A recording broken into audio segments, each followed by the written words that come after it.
Hello. You are tuning into the episode of The WunderkindShow. Today's second topic, Lamar Jackson addresses the media. Look, I just want to kind of say this as the episode starts out, that people expect Lamar and a lot of these Ravens to be scared of Kansas City. They expect them to be shook. You know what I'm saying? They expect them to be almost worrisome of them. And Lamar makes it known pretty well that, look, this is just another game. We have a long season. I take every competitor that I go against the same way, and we go hammer against every team the same way. So what I'm going to do is I'm going to play the audio from, or some of the audio from his interview, and then we're going to break it down, all right? So without further ado, let's see what Mr. Demetrius Jackson had to say, had to say to the media. Back there on the practice field, over the years, why do you think he has been such a good end zone, red zone target for you? End zone, red zone, down the field, Mark Andrews. on the sideline, making catches, just all around, man. He just got a great feel for the game, and he make my job a lot easier. And I can say a lot about Mark and what he does for this game, but man, he's just a great all-around tight end. Hey Lamar, how do you feel to have his Snoop back in the building?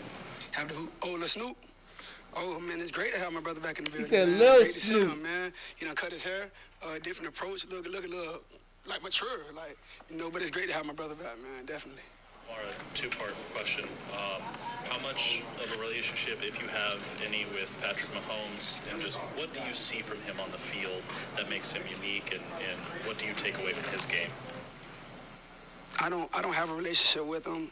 I don't think I have a relationship with any quarterback in the league. I don't take anything from it, anything from him. I play my game. Talk to him. But he's a great quarterback. I'm gonna say that he's a great quarterback. He has the accolades to prove it. But man, he made things happen on the field that make his team successful. I can say that. What's the biggest challenge to playing out there in Kansas City? We know it's going to be amped up week one, but historically, you know, you played out there, you played some great games. What's the toughest thing about playing there? We just not in front of our crowd. The whole game is not like the whole Raven flock there, but I know our fan base is always traveling with us, but it's just not our crowd. That's all. That's the biggest difference, and I'll say that. How do you handle the noise? How do you as a quarterback handle all that noise? Just like any other environment, you know, just stay poised, stay locked in, listen to the calls, walk up to the line when I make my checks and let my line know what we're doing, stuff like that. Lamar, what was your reaction when you saw this game come up on the schedule? You knew you were playing the Chiefs, but for the NFL to make this a season opener means they obviously think a lot about this matchup. I'm approaching like any other game, you know, but it's the start of the season, so we got to make a great impression for the first game of the season. When you say you're approaching it like any other game, revenge won't be on your mind at all. I'm sure it'll be on the Ravens' flock's mind. I mean, any game I play, and I feel like it's a revenge game, so I'm not going to look at this game like a revenge game. Anybody we play, no matter if we beat them or lost to them previous years, I just want to win. Lamar, you know, pretty much have winning records against pretty much all the teams and quarterbacks. Mahomes in Kansas City is the one team that's kind of been the opposite a little bit. Does that serve any motivation for you at all? Like I just said, that's pretty much similar to that question. I'm approaching every game the same way. You know, I want to win regardless. Win, lose, or draw previous times, but every game motivation to me. Listen, let me tell you something right now. There is no weak bone. No scared bone. No fear bone in that man's body. And let me tell you something right now. Roquan feels that way. Hamilton feels that way. Mark Andrews feels that way. Derrick Henry feels that way. They want problems. This is not one of these teams where because they have been successful against them, they're, oh my God, they have to. You remember when LeBron was dominating the Eastern Conference And the Toronto Raptors every year kept having the best record. They were like, oh, you know, but it's LeBron. He's so great. He's so magical. He's so manly. That's how you're not going to get that from the Ravens. And if you do not believe what I just said, please go look up the Raptors while going against this man in a playoff series, giving him his flowers. He's so amazing. LeBron is GOAT. He's one of the GOATs. I don't even know why we even playing him. We had no chance. You're not going to get that with these Ravens squad. And the media wants them to. They want to humble them. They're not doing that. And I'm so happy they're not doing that. So happy. Look, Kansas City has had early success. It's not the end of the story. They have won 3 times. They won 2 of their rings coming from a repeat, back to back. The Ravens are saying, okay, new season, new year. See you then. I love that energy. I love that mindset. I love that focus. Because they got to have that. Because ain't no such thing as halfway crooks. Scared to death, scared to love.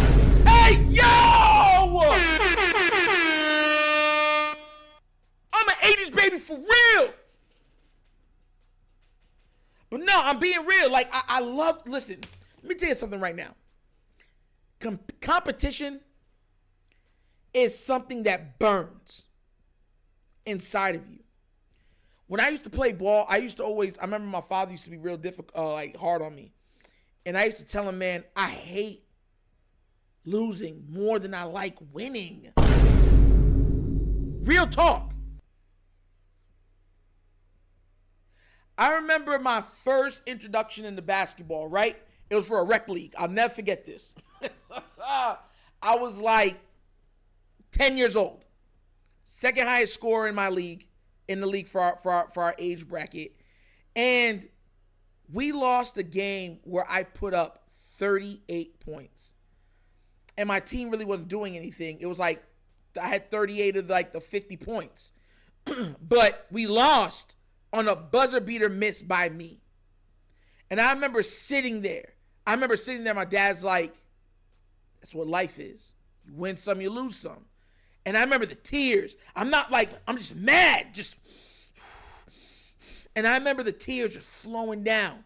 And me looking across saying, I can't wait to play y'all again. Y'all think y'all seen anything this game? That fire burns brightly in each one of those men's chests. And they can't wait to put it on display Thursday night. This week. NFL opening versus the Chiefs. So buckle up, because they're already ready. But what do you guys think? Did you like what Lamar had to say? Do you like that energy that he's purveying for all of us to see? Setting up for his team to follow? Let me know what you think about it down in the comment section, please, all right? But as always, this episode of The Wunderkind Show! Thank you for watching. Y'all know how we get down. We have fun and we laugh, but everything we talk about rooted in what? Facts and truth. Please do remember, like, subscribe, hit that notification bell, and leave a comment. You know I love the comments. If you haven't done so already, check out The Wunderkind Show's Patreon. Yes, 3 tiers of content, goodness, waiting for you something. Give it a look, give it a try. Let me know what you think. And I want to give a big apology to McMillan. Hey, look, man, we did the fantasy draft. You couldn't be a part of it. I'm so sorry about that, bro. I didn't see you on there, and I was going through the teams. And look, if you weren't able to be a part of it, I'm so sorry about that. But guys, I want to make sure that I remind y'all, every year we'll be doing the fantasy Wunderkind draft. All right? That's what we'll be doing. So please, guys, I'll try to do a better job of conveying information and stuff like that. But we got to try to get this stuff on. And to the people on the Patreon, they'll always be first come, first serve, because those guys help support the channel. So I'm so sorry for anybody that missed out on the opportunity to be a part of that. I'm so sorry about that. But If you'd like to donate to this channel, help out with equipment and such stuff like that, especially with the camera system that we're trying to go for, bottom of the screen, QR code. QR codes to a Cash App. Cash App located in the description of every video that we do. Name of it is money sign, The Wunderkind Show. Super easy. But once again, this is The Wunderkind Show. This is your host, Nectar, signing off. And as always, you know my slogan. Peace. And I am out of here. Huh? Yeah. Finish him, Daddy. Shibata.